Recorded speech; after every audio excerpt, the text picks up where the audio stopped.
Morning to all of you students. आइए आज हम लोग अगला टॉपिक पे बात करते हैं। वो टॉपिक है आपका संघीय विधायिका, जिसे संसद कहते हैं। क्या कहते हैं? संसद, संघीय विधायिका। आप संसद भवन देख लीजिए यहाँ, क्योंकि अभी तो दिल्ली जा नहीं पाएंगे, इसलिए यहीं पे आप मोबाइल में ही देख लीजिए।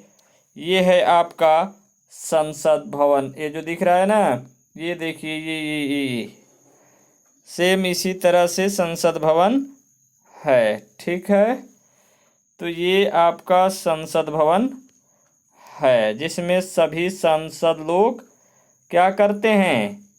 बैठते हैं, इस पर बहस होता है, नियम कानून बनाए जाते हैं। ठीक है, तो ये आपका संसद भवन हुआ। ठीक है, यहीं पे आपका विधायिका कानून वगैरह सब बनाए जाते हैं, जैसे लोकसभा का सदस्य, ये सब जो है, और राज्यसभा का सदस्य होते हैं इसमें। आइए आइए बात करें आगे। सॉरी, कहाँ चला गया ये? हाँ, अब आइए यहाँ से स्टार्ट करते हैं। देखिए, हमारी संघीय विधायिका को संसद नाम दिया गया है। क्या नाम दिया गया है? संसद नाम दिया गया है। ठीक है, जो राष्ट्रपति और दो सदनों यानी लोकसभा और राज्यसभा से मिलकर बनती है, इसीलिए इसको संघीय विधायिका कहा गया।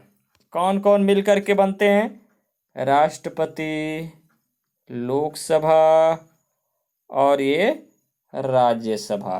ठीक है, ये सब मिल करके जो है एक संसद का निर्माण करते हैं, और उसका नाम क्या होता है? तीनों को मिला करके संसद भवन में जब तीनों बैठते हैं, यानी संसद। ठीक है, तो ये है आपका संसद भवन, जो आपका नाम पड़ेगा किसका? हमारी संघीय विधायिका को संसद नाम दिया गया है, जो राष्ट्रपति और दो सदनों लोकसभा और राज्यसभा से मिलकर बनती है ना। भारतीय संविधान की विशेषता यह है कि कार्यपालिका यानी मंत्रिमंडल संसद का ही हिस्सा है। यानी भारतीय संविधान की विशेषता यह है कि कार्यपालिका जो है, कार्यपालिका यानी मंत्रिमंडल संसद का ही क्या है? एक हिस्सा है। ठीक है, और संसद के प्रति जवाबदेह उत्तरदायी है। अगर संसद में जो सदस्य बैठे हुए हैं, अगर कार्यपालिका मान लीजिए आपका प्रधानमंत्री हैं, तो कार्यपालिका का अध्यक्ष, जो मंत्रिमंडल का अध्यक्ष हैं, कौन? प्रधानमंत्री। तो कोई भी काम अगर प्रधानमंत्री करते हैं, तो यहाँ के अगर संसद के सदस्य क्वेश्चन करते हैं कि आप बताइए कि क्या क्या किए आप जो है एक माह के अंदर भारत में विकास से संबंधित, तो उसका जवाब देंगे प्रधानमंत्री। जैसे मान लो ये इतना बड़ा सा संसद है, और एक संसद छोटा सा एक मंत्रिमंडल है, उस मंत्रिमंडल का अध्यक्ष कौन है? पीएम, अर्थात प्राइम मिनिस्टर मोदी। ठीक है, अब इस संसद में जो बैठे हुए लोग हैं, जैसे मान लीजिए लोकसभा संसद की हम बात करें, ठीक है, तो लोकसभा सदस्य में हम बात करें तो यहाँ पे 545 लोग बैठे हुए हैं। तो इनसे क्वेश्चन करते हैं कि एक दो व्यक्ति यहाँ से क्वेश्चन करता है कि आप बताइए कि एक माह के अंदर भारत के अंदर क्या क्या डेवलप आप किए। तो इन लोगों को आंसर देंगे कौन? पीएम, प्रधानमंत्री। ये उत्तरदायित्व का जो है निर्वाह करेगा। ठीक है, तो इस तरह से ये हमारा रहा है। ठीक, चलिए आगे बात करते हैं। संसद देश की राजनैतिक व्यवस्था की नींव है, जिसमें जनता की संप्रभुता का समावेश एवं सार है। संसद राष्ट्र की आवाज है, और संसद क्या है? राष्ट्र की आवाज है। अर्थात वो राष्ट्र की आवाज कैसे कहलाया? देखिए, संसद में जितने भी सदस्य हैं, लोकसभा सदस्य, वो किसके द्वारा चुने गए हैं? जनता के द्वारा, यानी लोगों के द्वारा।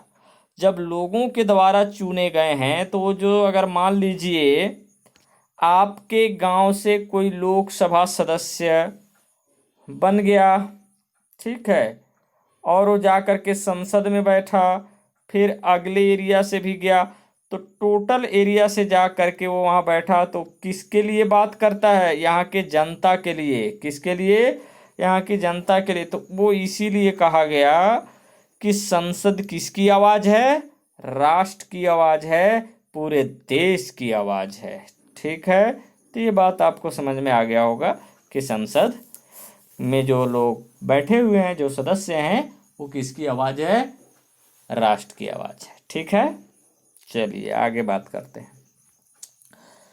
संसद में समाज के सभी वर्गों और देश के सभी क्षेत्रों का समुचित प्रतिनिधित्व होता है। समुचित प्रतिनिधित्व होता है।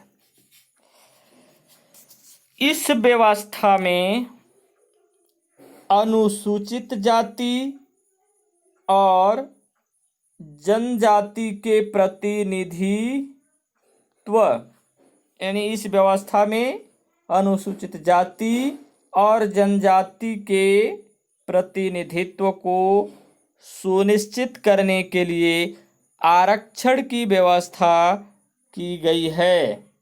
ठीक है, अब देखिए इसमें आरक्षण की व्यवस्था क्या है। जैसे मान लीजिए टोटल 100 सीट है, तो 100 सीट में इसमें कैटेगरी कितने हैं? 4।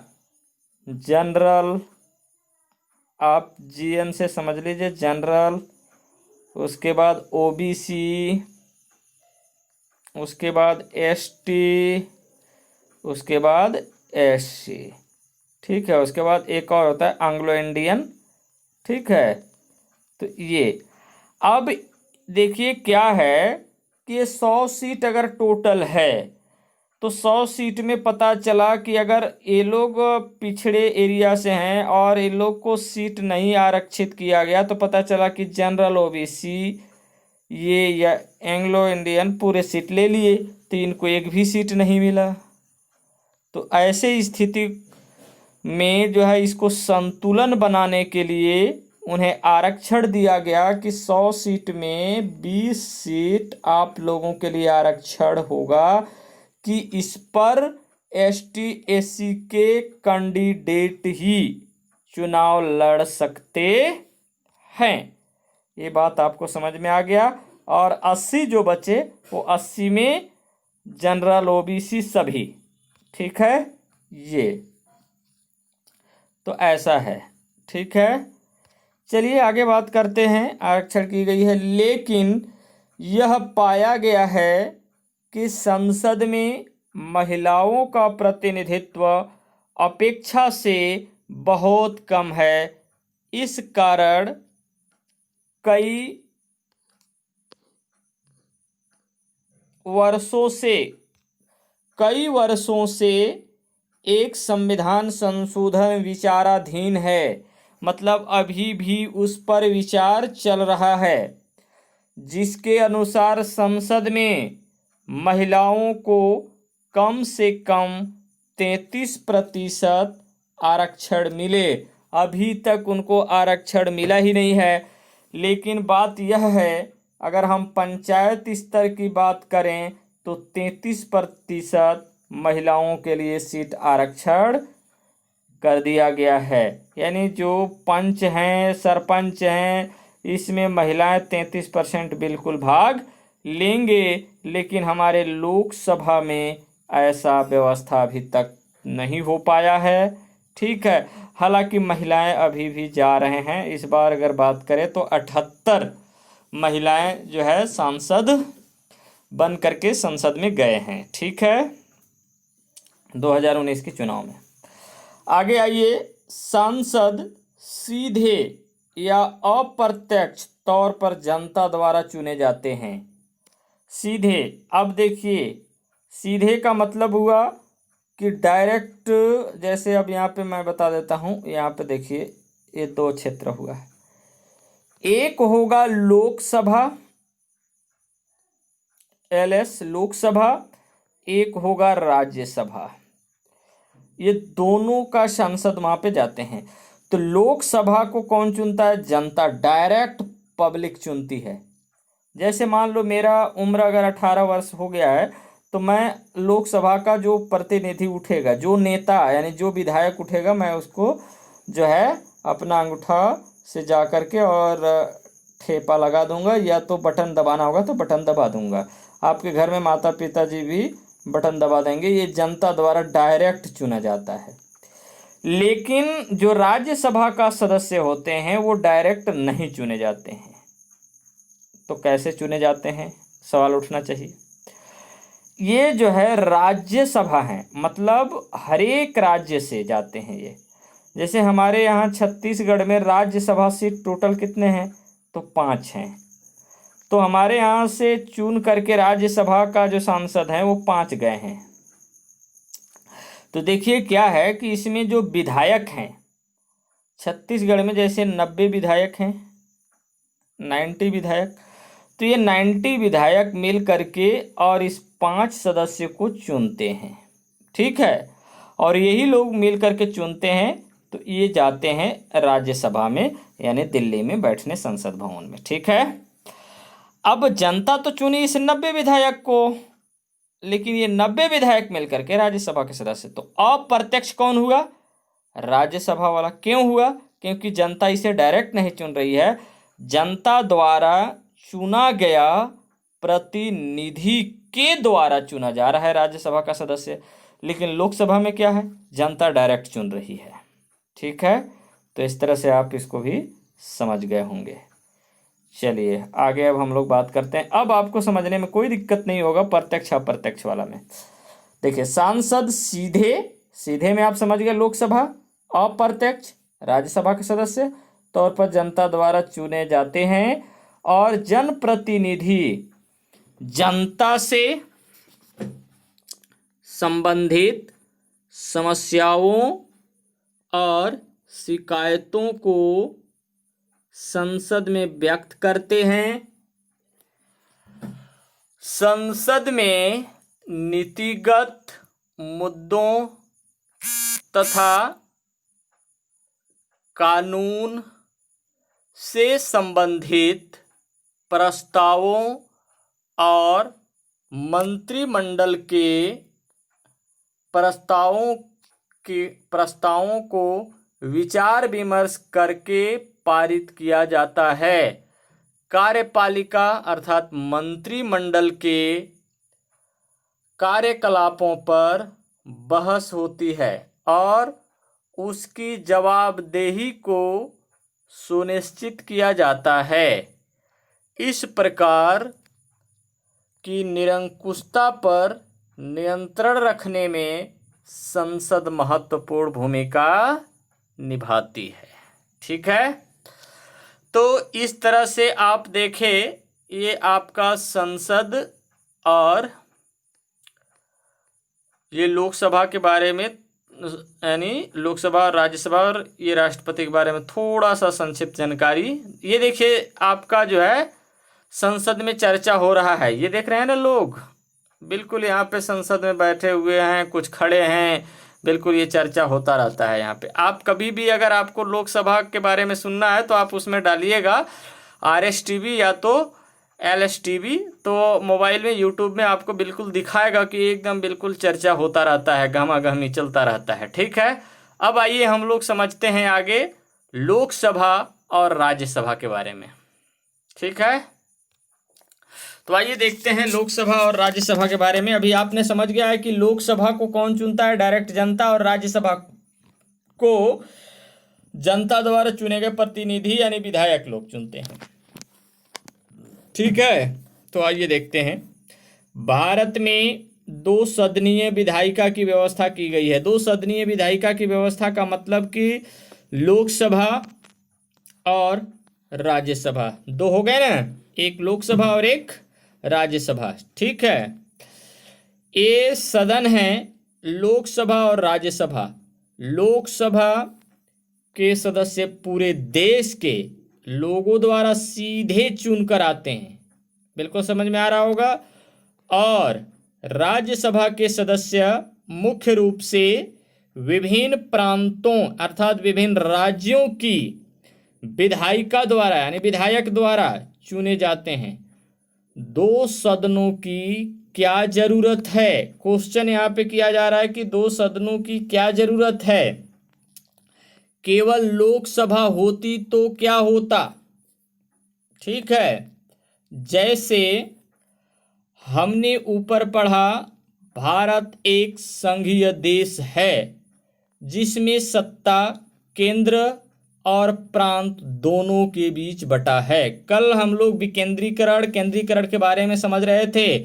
तो कुछ सत्ता केंद्र सरकार के पास होता है, कुछ राज्य सरकार के पास होता है, और 1992 में 73वां संविधान संशोधन के द्वारा पंचायती राज को भी दे दिया गया, यानी पंचायत में भी दे दिया गया। ठीक है, तो 3 स्तर पर बटा हुआ है ना। वही बात है यहाँ पे। संसद देश के कानून बनाने की सर्वोच्च संस्था है, अतः उसमें प्रांतीय विधायिकाओं की सहभागिता आवश्यक है। ठीक है, इस लिए राज्यसभा की व्यवस्था है जिसे प्रांतों की विधायिकाएं सदस्य चुनते हैं, अर्थात राज्य के जो विधायक हैं वो लोग चुनते हैं। ठीक है, उसके बाद आगे आपका क्या है, अगला पैराग्राफ में, किसी भी देश में विधायिका के दो सदन होने के कई लाभ हैं। पहला है संसद में विशेषज्ञों की उपस्थिति। संसद में किसकी उपस्थिति? विशेषज्ञों की उपस्थिति, अर्थात विशेषज्ञों मतलब क्या, देखना, विषय विशेषज्ञ जानकार लोग। आम तौर पर विषय विशेषज्ञों व विभिन्न विधाओं के परंपरागत यानी क्या है, पारंगतों, यानी विभिन्न विषयों यानी विषय विशेषज्ञों व विभिन्न विधाओं के पारंगत, जैसे कला का क्षेत्र में, आर्ट के क्षेत्र में बिल्कुल पारंगत लोग हों, वैज्ञानिक हो, लेखक, कानून विशेषज्ञ, ऐसे लोग राज्यसभा के सदस्य बनते हैं। ध्यान रखना, किसका सदस्य बनते हैं? राज्यसभा के सदस्य। जो विशेषज्ञ लोग होते हैं, विषय विशेषज्ञ होते हैं, कलाकार होते हैं, वैज्ञानिक होते हैं, लेखक होते हैं, इस तरह के जानकार लोगों को राज्यसभा के सदस्य बनाए जाते हैं। ठीक है, लोकसभा के नहीं, राज्यसभा के सदस्य। और किसके द्वारा चुने जाते हैं? तो राज्य के विधायक द्वारा। जैसे छत्तीसगढ़ राज्य है, तो इस छत्तीसगढ़ राज्य के 90 विधायक हैं, तो 90 विधायक मिल करके 5 राज्यसभा का सदस्य चुनेंगे। ठीक है, अब बात स्पष्ट हो गया होगा। तो लेखक को पारंगतों को लोकसभा चुनाव जीतकर संसद में पहुंचना संभव नहीं होता है। ठीक है, ऐसे लोगों को विधायिकाओं के सदस्य चुनकर राज्यसभा में भेज सकते हैं। इस तरह संसद को उनके अनुभव और विचारों का फायदा मिल सकता है। दूसरा, 2 बार कानूनों पर विचार विमर्श, जैसे कि आपने कानून बनाने की प्रक्रिया के बारे में याद किया होगा। हमारा हर कानून दोनों सदनों में विचार विमर्श के बाद पारित होता है। देखिए हम लोग कल एक कानून को पारित किए थे ना दोनों सदनों में, ठीक उसी प्रकार। अतः हर कानून 2 बार चर्चा होती है। अतः जल्दबाजी में या त्रुटिपूर्ण कानून बनाने से बचा जा सकता है ताकि गलत कम से कम हो, ये भी ध्यान रखना है ना। उसके बाद थोड़ा सा हम यहाँ पे देखते हैं, ये जो डब्बा में दिया हुआ है ना इसके बारे में क्या बोला कि संघीय शासन यानी भारत राज्यों का एक संघ है। भारत राज्यों का क्या है?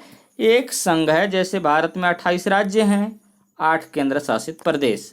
अब आपको लगेगा कि 29 थे, तो 29 थे तो जम्मू कश्मीर को केंद्र शासित प्रदेश बना दिया गया और केंद्र शासित में 2 बनाया गया। पहले 7 थे और 2 तो 9 हो गए।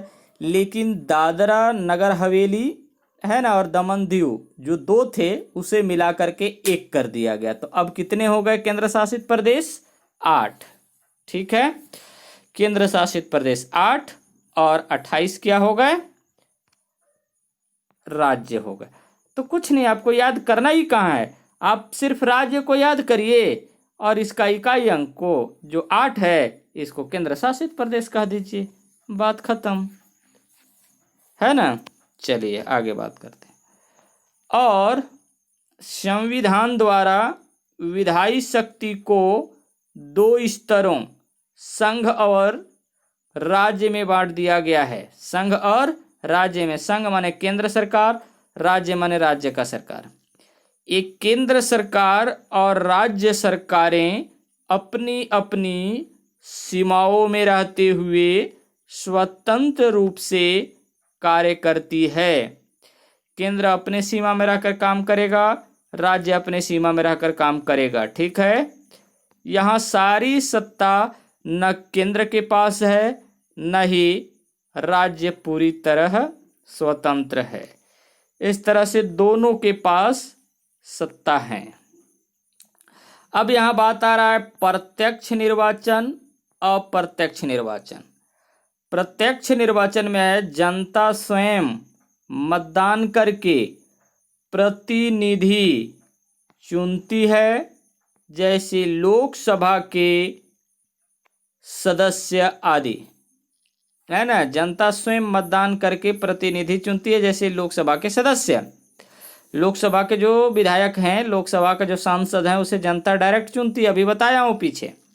उसके बाद अप्रत्यक्ष, जनता द्वारा चुने हुए प्रतिनिधियों द्वारा अन्य प्रतिनिधियों का चुनाव, जैसे राष्ट्रपति का चुनाव हमारे द्वारा चुने हुए सांसदों और विधायकों द्वारा किया जाता है, और विधायक द्वारा राज्यसभा के जो सदस्य होते हैं उनको भी चुने जाते हैं।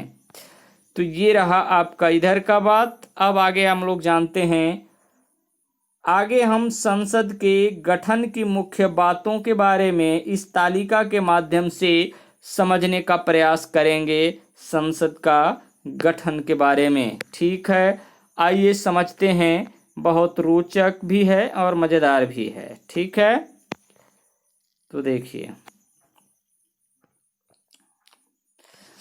अब है आपका पहला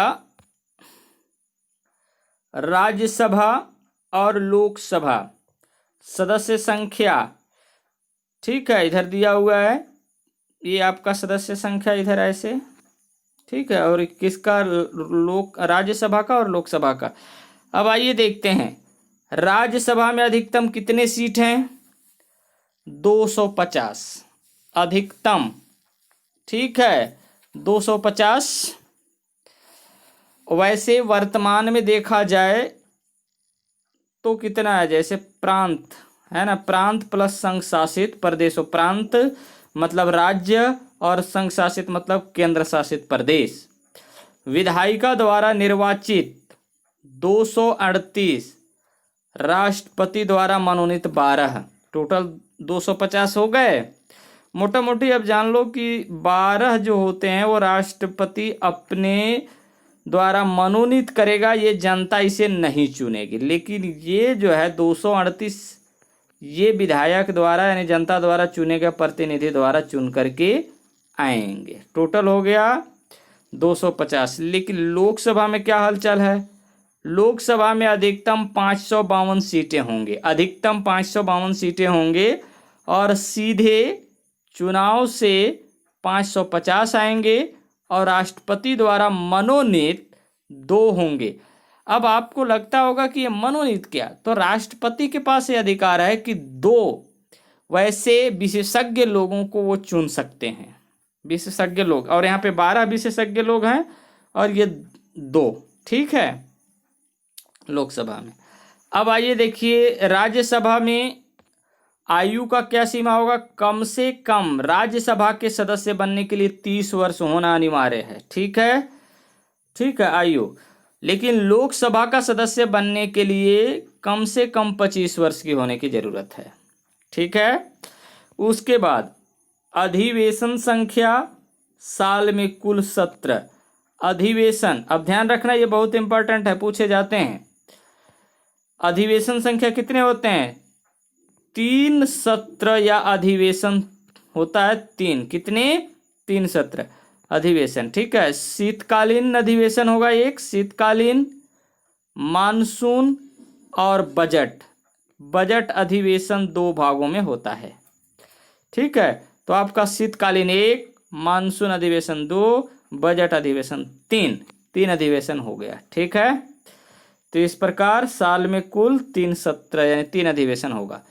अब यहाँ देखिए वही होगा 3 सत्र अधिवेशन में, शीतकालीन, मानसून और बजट। लोकसभा में भी वही, और ये दोनों में होंगे, ठीक है। अब आइए आगे, सभापति का बात कह रहा है। सभापति कौन होता है? सभापति जो मान लीजिए संसद में जो बैठे हुए हैं, जैसे लोकसभा में जो बैठे हैं, तो उसका एक हेड होता है ना, वहीं से चुना जाता है, अलग से नहीं। तो जो हेड होता है उसे सभापति बोलते हैं, जैसे चेयरमैन। भारत के उपराष्ट्रपति पदेन सभापति हो जाते हैं। कोई भी उपराष्ट्रपति बनेगा वो राज्यसभा का पदेन सभापति अर्थात चेयरमैन बन जाएगा। किसका चेयरमैन बन जाएगा? राज्यसभा का, ठीक है। अब राज्यसभा का यहाँ पे 2 भवन होंगे, एक लोकसभा का होगा, लोकसभा का जहाँ बैठक होता है वो लोकसभा वाला भवन होगा, और एक राज्यसभा का भवन वाला होगा, ठीक है। तो राज्यसभा वाला में राज्यसभा के सदस्य बैठेंगे 250 लोग, और लोकसभा वाला में 552 लोग ये लोकसभा वाला में बैठेंगे, ठीक है। अलग अलग होता है ना।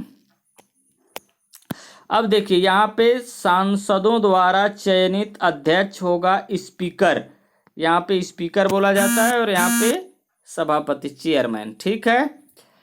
तो ये है। अभी हमारे अगर बात करें तो भारत का जो है राज्यसभा का चेयरमैन कौन होंगे? वेंकैया नायडू। उपराष्ट्रपति वही है ना वो। और लोकसभा का स्पीकर कौन है?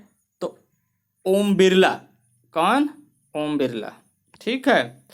उसके बाद यहाँ पे गणपूर्ति दिया हुआ है, मतलब कितने सदस्य उपस्थित होने चाहिए तो बैठक होगा।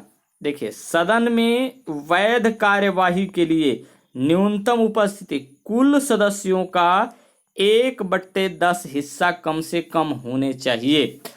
मान लो यहाँ पे टोटल 250 सीट है, तो इसका 1/10 कितना होगा? 1/10, तो ये जीरो कट गया, तो कम से कम 25 सदस्य हों तभी बैठक होगा। यहाँ 25 सदस्य हों और यहाँ 55 सदस्य हों, ठीक है। 550 में 10%, 1/10 का 55, तो 55 यहाँ हो और 25 यहाँ हो। अगर राज्यसभा में बैठक होगा तब जब कम से कम 25 सदस्य हों, लोकसभा में बैठक तब होगा जब कम से कम 55 सदस्य हों, ठीक है। तो इस तरह से ऐसा होता है बैठक इसमें, ठीक है। चलिए आगे, कुल सदस्यों के 1/10 हिस्सा। अब ये भी आप समझ गए होंगे गणपूर्ति किसको बोलते हैं, ठीक है। आगे देखिए, राष्ट्रपति राष्ट्रपति ही दोनों सदनों के अधिवेशनों को बुलाते हैं। अब आपसे पूछा जाएगा कि दोनों सदनों का अधिवेशन कौन बुलाता है, तो आप साफ कहेंगे राष्ट्रपति बुलाते हैं। तथा लोकसभा को विशिष्ट परिस्थितियों में भंग कर सकते हैं। लोकसभा को विशिष्ट परिस्थितियों में, अगर कोई ऐसा विशेष परिस्थिति हो गया तो राष्ट्रपति जी क्या कर सकते हैं, भंग कर सकते हैं। लेकिन सामान्यतया राष्ट्रपति ये निर्णय प्रधानमंत्री की सलाह पर ही लेता है। ध्यान रखना, किसके सलाह पर, प्रधानमंत्री के सलाह पर। पूछेगा कि क्यों प्रधानमंत्री जी, क्या लोकसभा का सदन को भंग कर दिया जाए, तो प्रधानमंत्री जी बोलेंगे यस कर दीजिए, कोई दिक्कत नहीं है, तो तुरंत हो जाएगा। ठीक है, तो इस तरह से आपका आज यहीं तक चर्चा होगा। और इसमें जो क्वेश्चन है, आप यहाँ से क्वेश्चन मैं दे दे रहा हूँ और आप इस क्वेश्चन को हल करके जो है बेकायदे भेजेंगे, है ना। तो देखिए, लोकसभा और राज्यसभा में अंतर स्पष्ट कीजिए। ठीक है, आप बताइए कि इसका कैसे चयन होता है, इसका निर्वाचन कैसे होता है, और आप बताइए इसका कितने कितने सदस्य होते हैं, कम से कम कितने उम्र में लोकसभा का सदस्य बनेंगे और कितने उम्र में राज्यसभा का सदस्य बनेंगे। ठीक है, इसका चेयरमैन कौन होता है राज्यसभा का, और ये लोकसभा का स्पीकर कौन होता है, वहीं से होते हैं या अलग से होते हैं, तो वहीं से होते हैं, उसी सदस्य से होते हैं।